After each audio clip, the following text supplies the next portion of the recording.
What's up, guys? All right, today we got a dead leaner here, leaning out towards this fence and house a bit. So we have a stream coming through here and a bunch of other trees, so we don't want to drop it that way. So we got some nice open yard. So what we're gonna do, I just got my rope set. I'm gonna base tie it, pull it right here through the woods. Right now we got it base tied and redirected off this tree here. A rope way up there. So we'll try to drop it right through here. We just can't put a whole lot of tension on it because it's so dead.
That was perfect.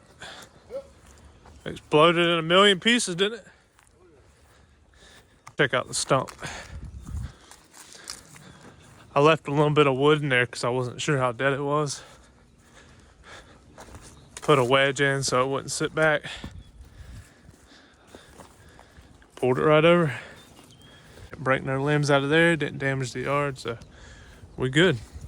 Yep, thanks for watching, guys. I'll see y'all on the next one.